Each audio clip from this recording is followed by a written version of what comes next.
लोग देखते हैं सेट 5 का पार्ट सेकंड वीडियो। इससे पहले इसका फर्स्ट पार्ट आ चुका है सेट 5 का, आप चैनल में जाकर देख सकते हैं। प्रश्न है, कंप्यूटर वायरस से बचाव के लिए कौन सा सॉफ्टवेयर आवश्यक होता है? विच software require for protection against computer viruses? Proxy software, email client, antivirus, printer drive. आप इसका आंसर खुद से भी दे सकते हैं। पूरे 10 क्वेश्चन हैं, आप देख सकते हैं कि आपका स्कोर क्या रहा है। चलिए इसका आंसर देखते हैं। इसका आंसर होगा एंटीवायरस। कंप्यूटर वायरस से बचाने के लिए हम लोग एंटीवायरस का यूज करते हैं। ठीक है, यह वायरस कंप्यूटर वायरस और मेलवेयर से सुरक्षा देता है। अगला प्रश्न है, हार्ड डिस्क में डाटा किस प्रकार स्टोर होता है? वोलाटाइल, परमानेंट, प्रोसेसिंग या कैशे के रूप में?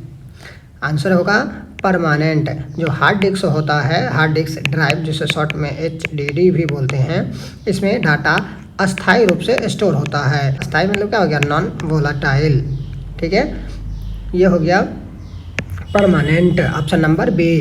प्रश्न नंबर 12 है, HTTP का मुख्य कार्य क्या होता है? What is the main function of HTTP? Options है, वेब पेज ट्रांसफर करना, फाइल सिस्टम चलाना, नेटवर्क संरचना बनाना, वायरस स्कैन करना। आंसर होगा इसका वेब पेज को ट्रांसफ़र करना। वेब पेज को ट्रांसफ़र करना, ऑप्शन नंबर ए। HTTP का फुल फॉर्म होता है हाइपर टेक्स्ट ट्रांसफ़र प्रोटोकॉल। यह वेब पेज को ब्राउज़र तक पहुंचाने में सहायता करता है। अगला प्रश्न है, मशीन लैंग्वेज किस पर आधारित होता है? ऑप्शन है असेंबली कोड, बाइनरी कोड, 0 और 1 है ऑप्शन में, यानी इसे हम बाइनरी कोड बोलते हैं, इंग्लिश कमांड या HTML टैग। फिर से क्वेश्चन देख लीजिए कि मशीन लैंग्वेज किस पर चलता है? Assembly code, binary code, English command या HTML। इसका आंसर क्या हो जाएगा? ये 0 और 1 यानी ये बाइनरी पे चलता है।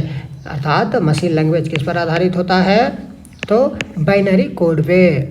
अगला प्रश्न है कि बूटिंग शब्द का तात्पर्य क्या है? What is the term booting mean? Software को इंस्टॉल करना, नेटवर्क को कनेक्ट करना, ऑपरेशन सिस्टम को लोड करना या हार्डवेयर को बंद करना। तो बूटिंग का मतलब होता है ऑपरेटिंग सिस्टम को लोड करना।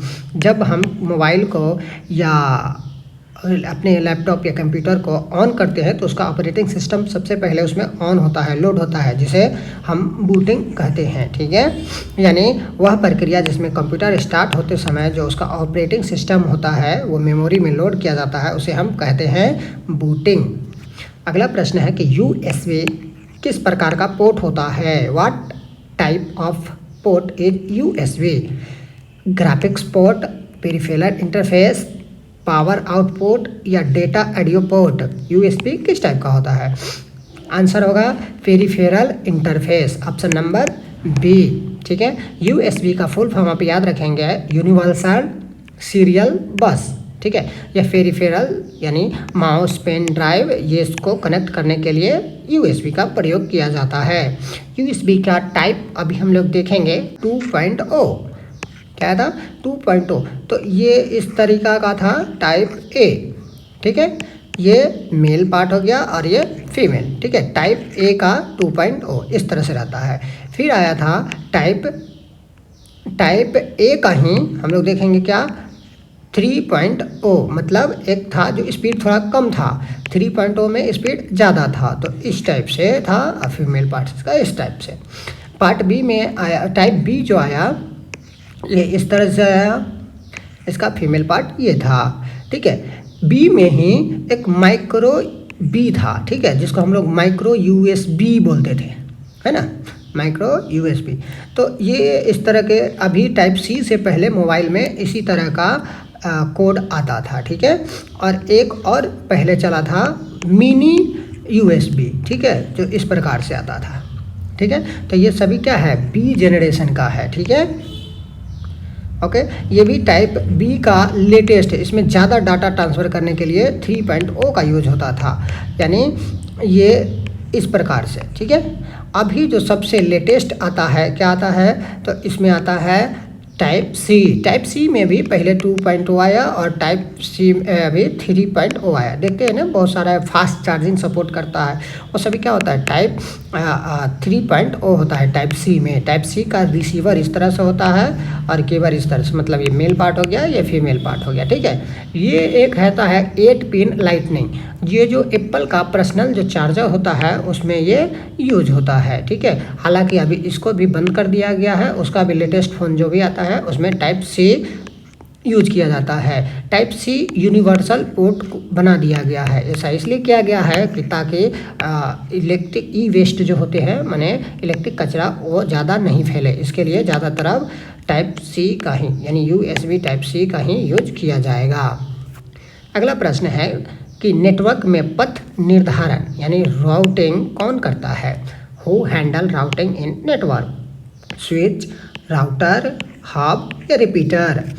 आंसर होगा राउटर। राउटर नेटवर्क के विभिन्न पथों को निर्धारित करता है और डाटा पॉकेट को निर्देशित करता है। राउटर, ठीक है, इस प्रकार का एक डिवाइस होता है और इसमें इस तरह का एंटीना एक लगा रहता है, जिसे हम क्या बोलते हैं, राउटर बोलते हैं। इसे वाईफाई भी लोग शॉर्ट में बोल देते हैं, लेकिन इसे राउटर बोला जाता है, ठीक है।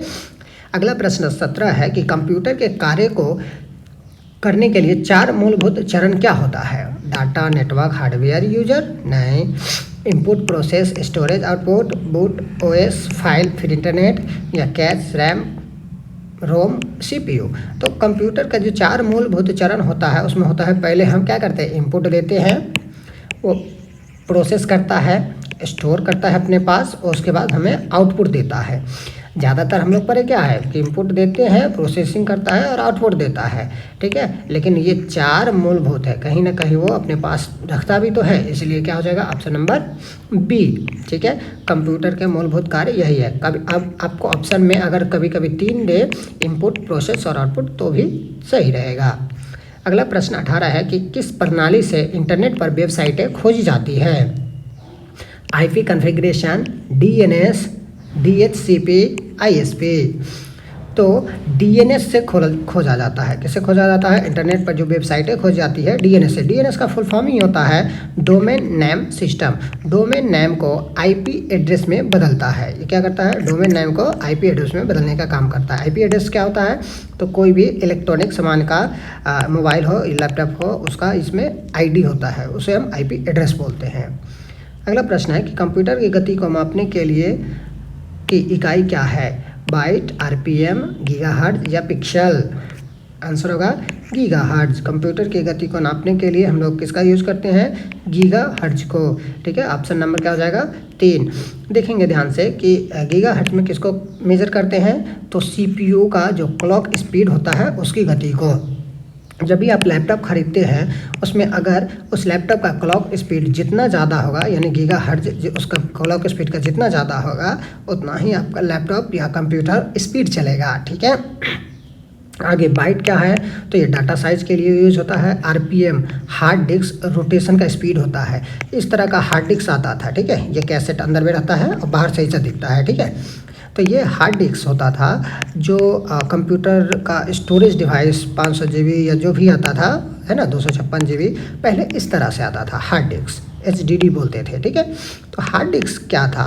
ये अंदर में चलता था तो ये स्लो चलता था। कभी कभी देखते थे पुराना जो लैपटॉप कंप्यूटर होते थे वो बूट होने में, मतलब स्टार्ट होने में समय लगाते हैं, ठीक है। क्यों? क्योंकि ये तो चलेगा तो अपना प्रोसेस जो होगा वो लेगा ही। तो ये RPM में चलता था, माने घूमता था तो RPM में, है ना, राउंड पर मिनट। आगे है पिक्सल। ये डिस्प्ले का रिजोल्यूशन को हम लोग पिक्सल बोलते हैं।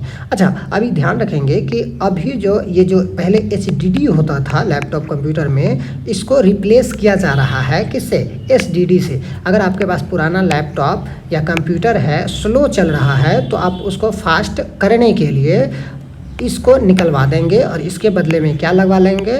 SSD। थोड़ा सा खर्च लगेगा, ज़्यादा कुछ नहीं, और आपका कंप्यूटर पहले की तरह, शुरू की तरह एकदम फास्ट चलेगा। या नया कंप्यूटर लेंगे तो कोशिश करेंगे कि हार्ड डिस्क वाला ना ले करके कैसा ले? SSD वाला ले। तो SSD का फुल फॉर्म क्या होता है? सॉलिड स्टेट ड्राइव, ठीक है। ये मैकेनिकल टाइप होता है लेकिन ये सॉलिड टाइप होता है, मतलब सिम कार्ड, मेमोरी कार्ड की तरह, ठीक है। स्टोरेज डिवाइस जो मेमोरी कार्ड होता है उस तरीक़ा से। आगे इसको हम लोग किस स्पीड में मेज़र करते हैं, तो MB पर सेकेंड या GB पर सेकेंड, ठीक है।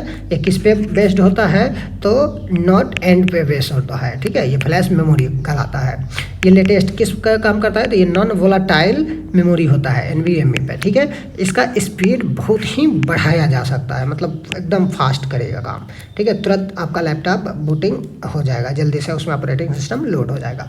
तो कंप्यूटर गति को मापने के लिए किसका यूज़ करते हैं, गीगाहर्ट्ज़ को, ओके। अगर पूछेगा कि हार्ड डिस्क और SSD में कौन फास्ट चलेगा, तो SSD, ओके। आज का लास्ट प्रश्न है कि control plus shift plus escape यानी ESC का उपयोग किस लिए किया जाता है, सिस्टम को बंद करने के लिए, ऑप्शन B टास्क मैनेजर खोलने के लिए, ऑप्शन C स्क्रीनशॉट लेने के लिए, ऑप्शन C नेटवर्क सेटिंग को खोलने के लिए। तो control plus shift plus escape का यूज़ करते हैं टास्क मैनेजर को खोलने के लिए। यह एक शॉर्टकट की है जो डायरेक्ट टास्क मैनेजर